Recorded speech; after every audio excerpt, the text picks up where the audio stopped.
小编说她跟男朋友分手，哎呀，我说错了，我说的是小编说她朋友跟男朋友分手，5年的感情啊就这样没了，就这样吹了，心情当然是荡到谷底了。失恋是有多伤心，你一定懂。但是伤心这件事儿不是只有失恋，在火辣辣的夏天，当你犯了2个坏习惯，小心心脏先跟你说拜拜，分手了，痛起来比情伤还要猛啊！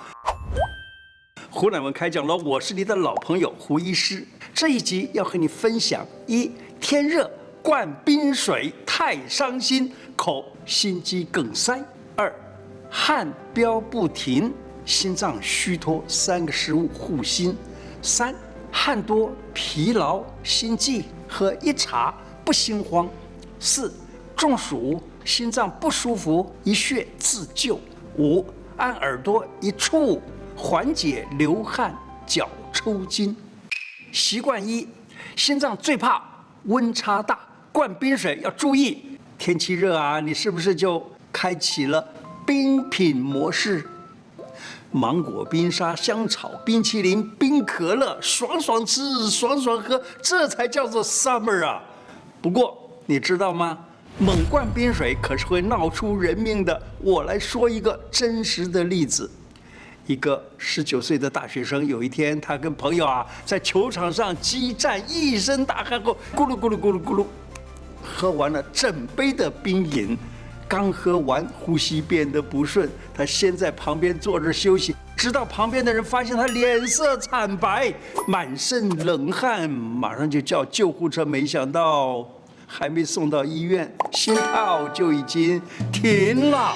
医生判定啊是急性的心肌梗塞，真让人伤心哎！他只是喝冰水，心脏怎么就出事了？是哈，习惯猛灌冰水的人注意哦，心脏最怕冷热交替，猛灌冰水会让血管瞬间收缩，血压飙升，心脏承受极大的压力，这样就可能引发心悸、头晕，甚至心肌梗塞。尤其是如果你有心血管病史的，千万当冰水猛喝，这样很危险哦。周医师是不是都叫你少吃冰啊？告诉你，吃冰对身体的3个影响：一、小心不孕找上你。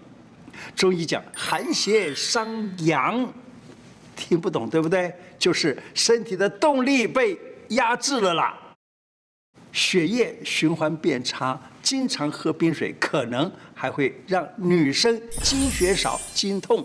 我们常听到女生不要吃冰，男生好像没有这个禁忌哦。嘿，这就是答案。我跟你说，男生吃冰、喝冰水会让精虫的数量下降，想当爸爸的年轻人，嘿，就难喽。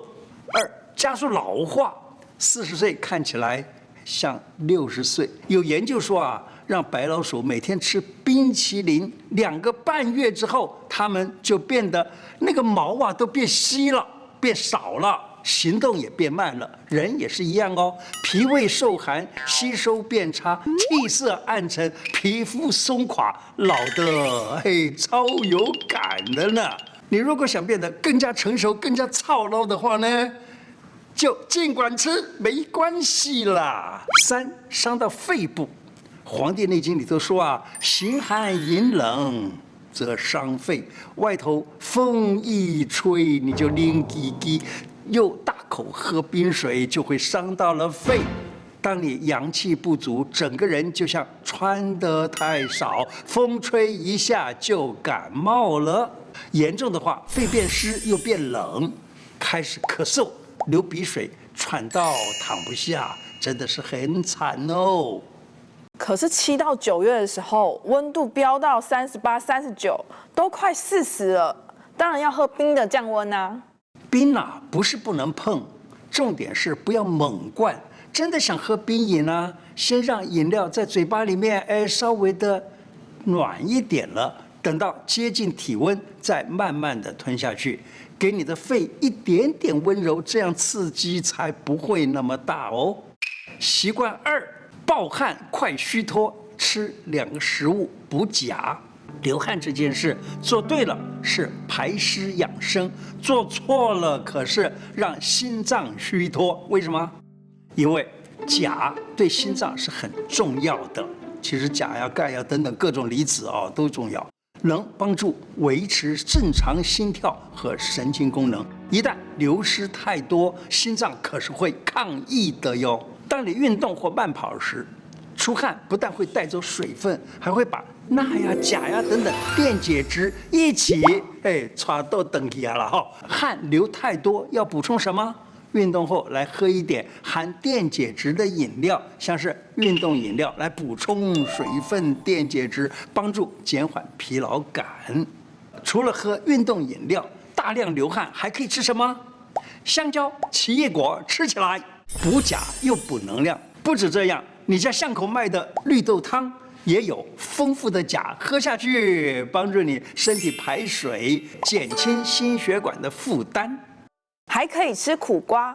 明白哦，你都有记得我所讲过的，苦瓜消暑、护心血管，还能稳血糖。中医说心属火，苦味入心，夏天吃一点点苦，让心脏更有力。汗多、疲劳、心悸，喝一茶不心慌。你是心脏容易悸动或疲累的人吗？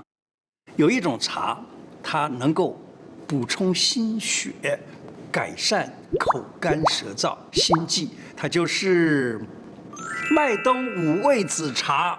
哇，这么好的茶要怎么泡呢？你准备麦冬5公克，五味子3公克，人参5公克或人参须也行啊。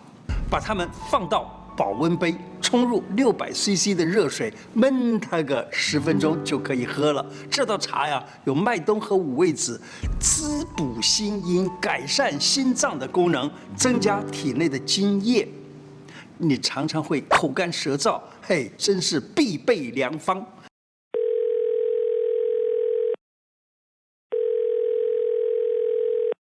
医生啊，天气一热，我就很容易流汗全身拢凉踢踢，口好渴，全身无力，规个人拢感觉神叨叨。请问我可以喝麦冬五味子茶吗？你有这块镜头的人来麦冬五味子茶其实它是生脉饮呢，喝起来就对了。有了它，夏天就不会因为汗流浃背而烦恼了。中暑、心脏不舒服，以穴位自救。胡医师，前几天我朋友骑机车在外面跑业务，下班前他回公司，才刚刚把机车停好，突然脸色发白，满头大汗，胸闷，没多久就晕倒了。幸好有医师经过，把他抢救回来，真是万幸啊！这听起来就是典型的中暑加心气不足，严重的时候你知道吗？可能会休克哦。那如果以后自己或身边的人发生这情况，我们要怎么急救呢？有一个穴可以马上急救，那就是人中穴。这个人中穴呢，是属于督脉的一个穴道。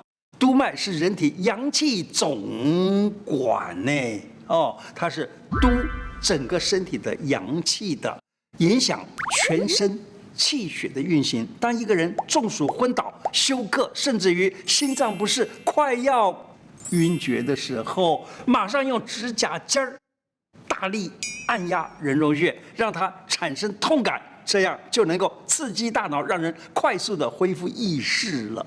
哇，那人中穴真的超重要的。对如果压了人中穴没反应，就一定要立刻叫救护车。当然有反应也叫吧因为实在是人命关天，以免错过黄金抢救时间。半夜流汗、脚抽筋，按耳朵一触救援。我昨晚流了一堆汗，小腿抽筋了。抽筋是因为流汗的关系吗？你这个问题问得很好其实中医跟西医对抽筋的看法不是完全一样的，对不对？西医看抽筋它常见的原因就是说电解质失衡，像是钙呀、镁呀这些矿物质，要不就是太少了，要不然就是太多了，就可能导致肌肉不正常的收缩，引发抽筋。那怎么处理呢？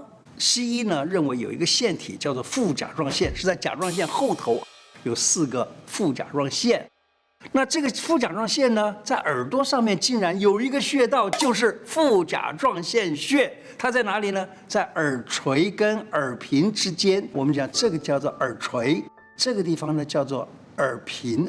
这前面这个叫耳屏，对面这个呢叫对耳屏。在对耳屏这个位置，在耳垂的上面一点点，这个位置叫做副甲状腺，它跟钙的代谢有关系。你按一按就能够调整钙的代谢，把钙离子重新分配，那么一下子缓解了抽筋。哇，没想到按耳朵还可以救抽筋哎！中医又是怎么看抽筋的？中医认为抽筋就是因为气血虚而经脉失养。尤其像你昨天流了很多的汗，中医认为汗为心之液，就是汗呢是从心脏出来的液体。那心脏出来的液体是什么？是血嘛，就是这样的。意思就是汗是心脏生出来的津液，你流掉了太多的汗，它就可能造成了气血一起跟着流掉了，经脉得不到滋养，就会出现痉挛、抽筋等等的情况。原来啊，流汗流太多还会伤心、伤气血哦。是哈，除了流汗，还有呢，大便太多、尿太多，就是也是等于说是太多的东西被排掉了的意思，也都会让身体的水分跟电解质大量流失，都可能引起抽筋。喜欢这支影片的朋友，欢迎按影片下方的超级感谢给我们支持哦。